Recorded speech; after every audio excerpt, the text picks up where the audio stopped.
Right now, though, it is time for us to check sports. Time to bring in Mike Cozzi. Good morning, Mike. Good morning. Well, I have to say, and the only reason I saw it is because I slept at the station last night just in case we had the ice storm, which we haven't had yet, is I did put on, I woke up and I put on the final game of the season last night. And I saw the last quarter of it. And you know what? For the final game of the regular season, it was a hell of a game to watch, the ending of it anyway. It was the most important game of the day. Yeah, and it was an exciting game. Yeah, I mean, the 49ers went to sleep in the second half, or the fourth quarter, however you want to put it. And Seattle came trying back to win the West, and they fell short by about 6 inches. It reminded me of Tennessee in the Super Bowl against the Rams. It reminded me of the game 2 weeks before when they played the Falcons, when they stopped them and they gave them the touchdown. It was the Falcons caught the same kind of pass, and it was right on the goal line. And that last time they gave them the touchdown, and this time they didn't give them the touchdown. So 2 games in 3 weeks decided the same way for the 49ers, one in their favor and one not in their favor. Well, so they got the home field throughout the playoffs in the NFC.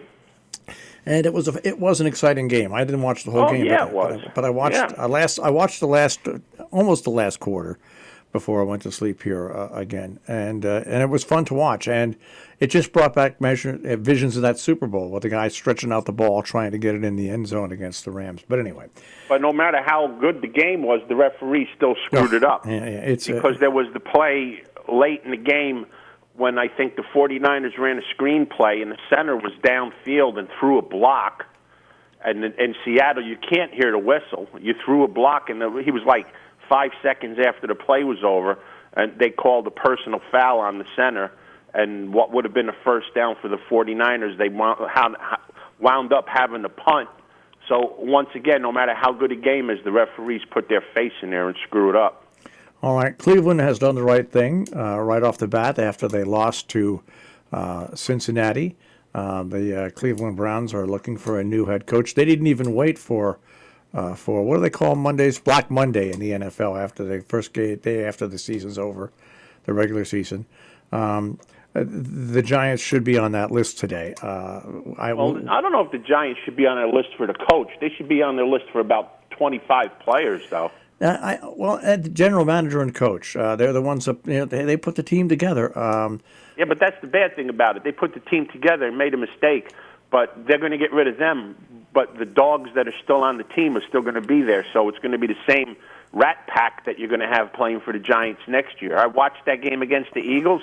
There's one guy, maybe 2 guys on that team that I wouldn't get rid of. One is the running back. He's the only player in that team with a set of cojones that showed up to play yesterday.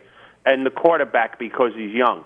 Everybody else, they should open up their locker like you've seen in that movie Major League, and there should be a pink slip in there today. Well, there's one thing about this year. There's a lot of dead weight that's going to be cut from the Giants' payroll this season if they do the right thing, if they get rid of a lot of the dead weight, and they will have a bunch of cap room to work into the future.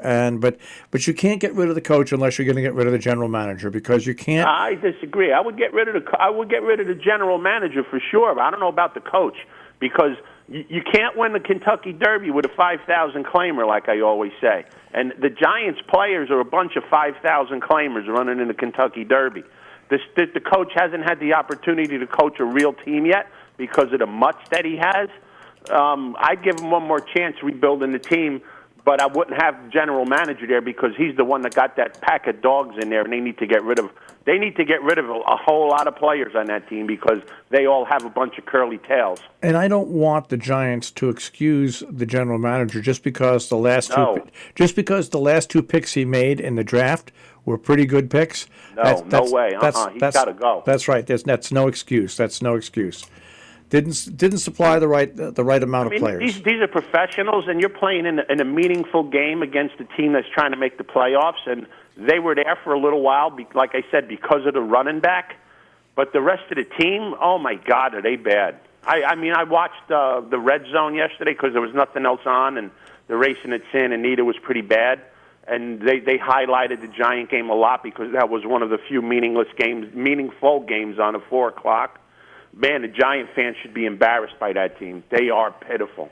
All right. Well, the Cowboys won but lost. They're not in. They woke up a little too late this year, huh? Yeah, and the Patriots, of course. That's bad. That's well, Tom Brady didn't look like Tom Brady yesterday. I just he had Yeah, but it isn't. It's not just Tom Brady. The defense let the Dolphins score a few times yesterday, and if the Dolphins are scoring on you at home, that doesn't bode well for New England in the playoffs. No matter how you want to slice the pie, because they're going to be playing teams better than Miami.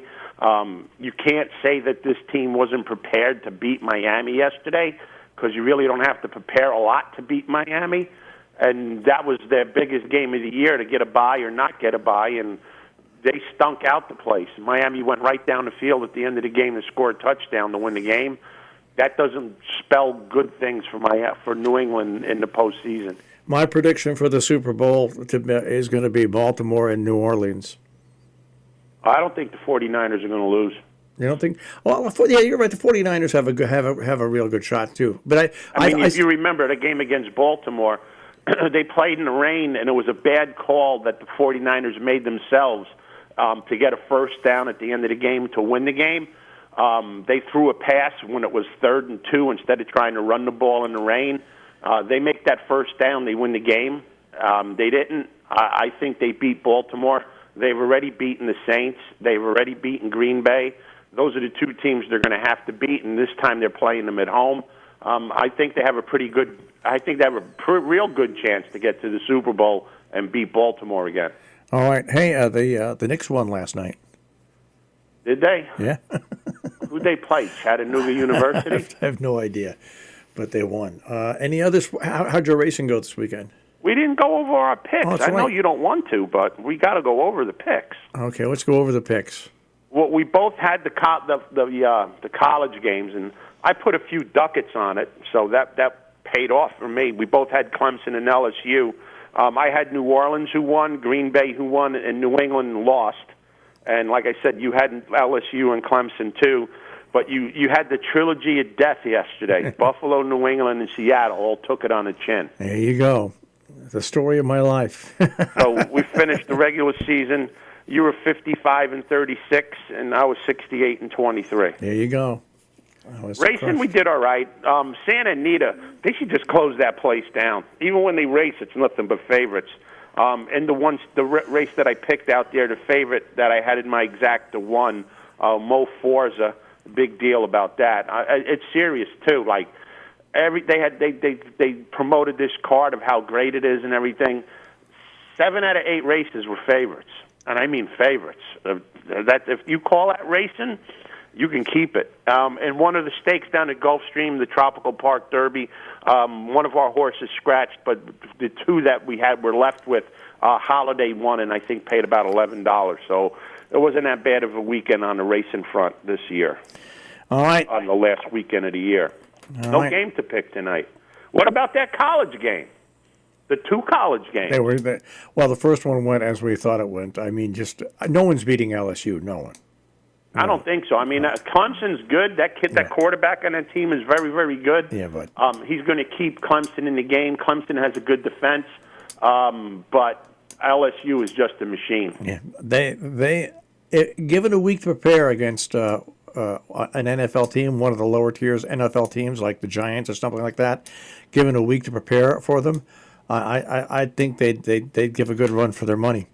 I mean, and people are saying, Oklahoma this and Oklahoma that.